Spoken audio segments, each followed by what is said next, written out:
Volkanovski? I didn't see this short guy. Bring him here. Get Volkanovski in here.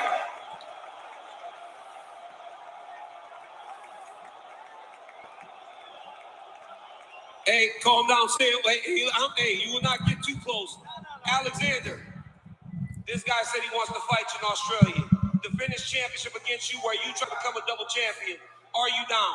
Let's do it. Hey, the lightweight on the line, pound for pound number one on the line. Let's do it.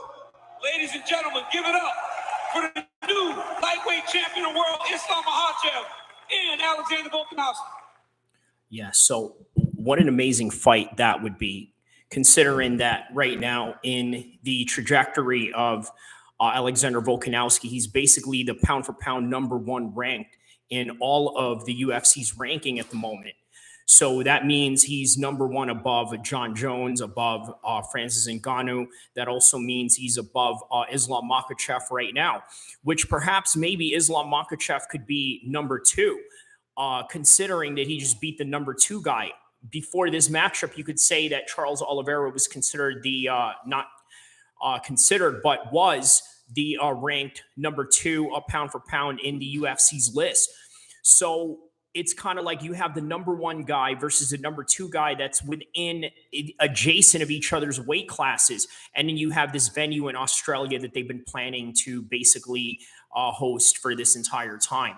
So moving on into the entire card, I mean, it was just a night full of finishes and also a night full of decisions, considering the tight competition that you have going on. As I mentioned with Peter Yan and Sean O'Malley, one of the things that you got to take into consideration with Peter Yan is that he is a brawler, power fighter type of striker. Whereas with Sean O'Malley, he's a little bit more elusive, has a little bit more slick in his technique, likes to avoid shots as much as he can, which basically he mentioned right on the presser that he doesn't like getting hit. But you know, sometimes you're going to have to go through these fights where you have to face adversity, and this is definitely one of those situations that he had to face that.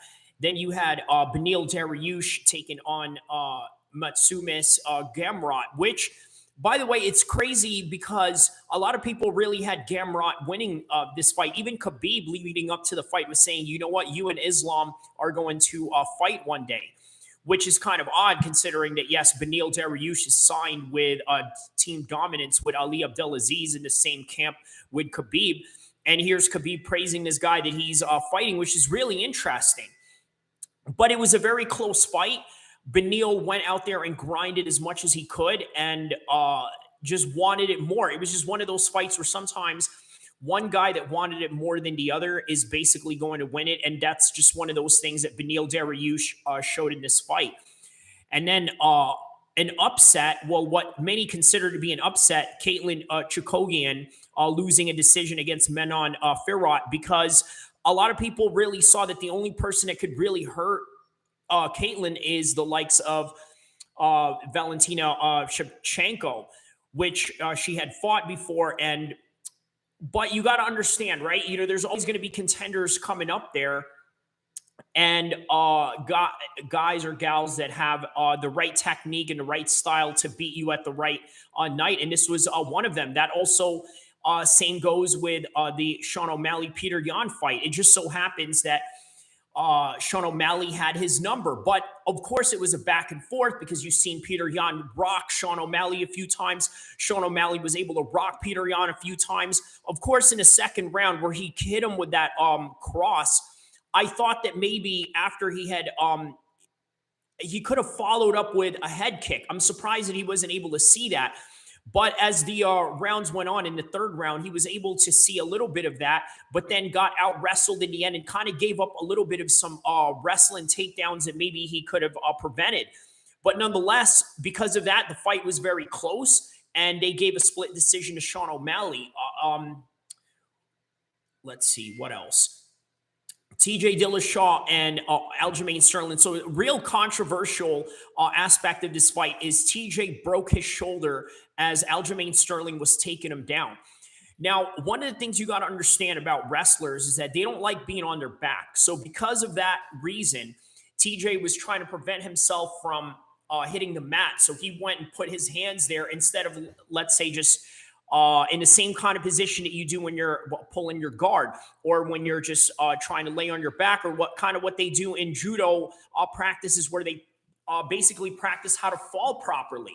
He could have done something like that, but because it's a wrestler's mentality of not wanting to be on your back or be on your butt, he wanted to prevent it as much as possible, but to the detriment of his shoulder popping out and then having to pop right back in the second round.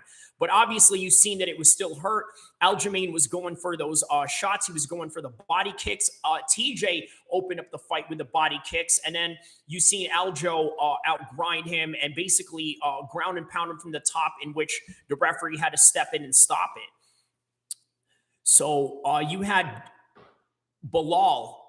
Muhammad Bilal beating Sean Brady. I did not see Sean Brady getting finished like this, but you got to think that the training that Bilal Muhammad did with Team Eagle and Khabib really helped with his cardio and push at a higher level that Sean Brady may not have seen before. And leading up to the fight, you would see a lot of the testimonies of Bilal Muhammad saying how hard the training camp was when you're training with Team Eagle. Sometimes you would have to literally have your own training camp before you go in and train with Khabib. So there you have it. He basically outgrinded him. And in the end, he basically knocked Sean Brady out in the same fashion that you saw Nick Diaz finish Paul Daly in their Strikeforce fight.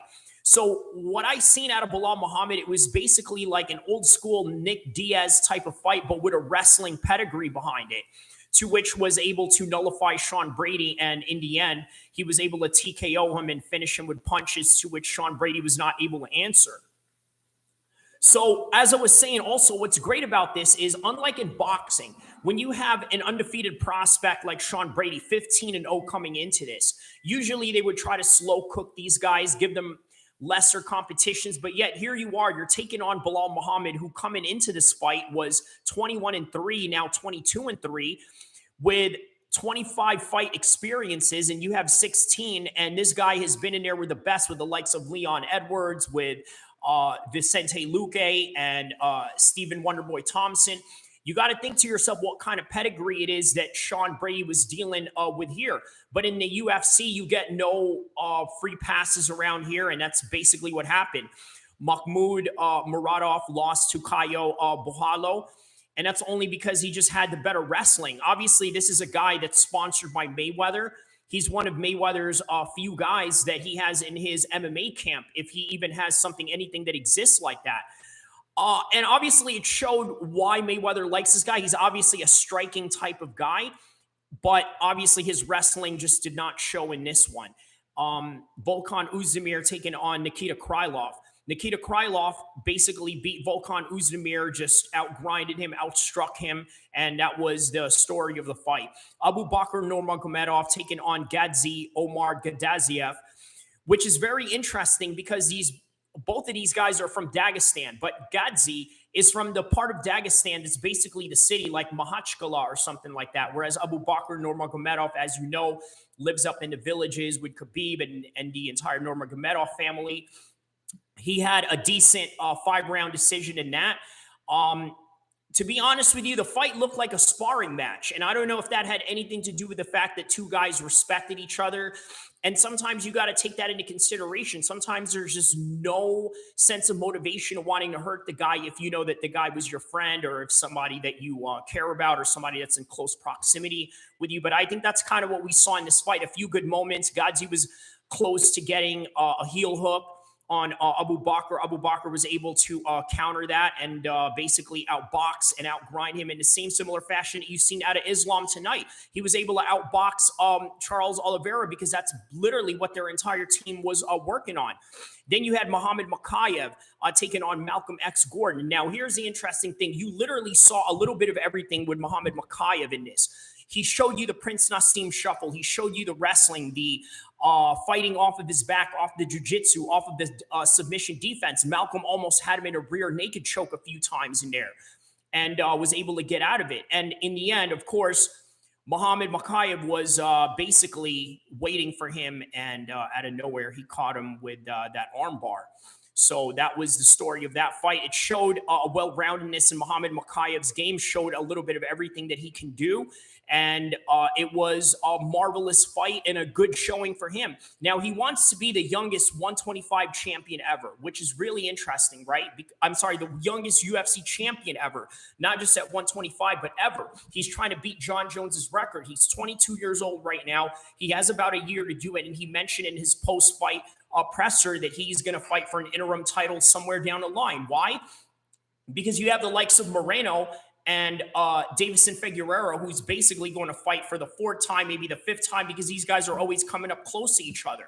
But that's what he predicts, and that's what he sees he's going to do in his career trajectory moving forward. And then Carol Rosa got the decision over Lena Landsberg.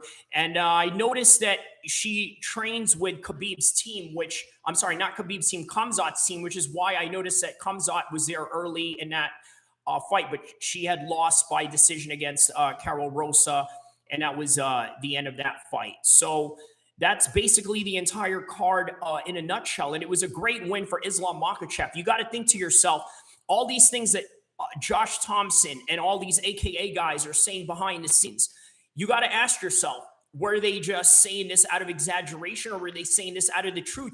Who among you have ever seen Charles Oliveira in his prime at this current moment get dominated in that kind of fashion, the way that Islam did? That's a very, it's not very common to see that. Obviously, you've seen that with Charles Oliveira back in the days where he's lost to Paul Felder, where he's lost to Frankie Edgar, where he's lost to Jim Miller, all types of guys that he's lost to in the past.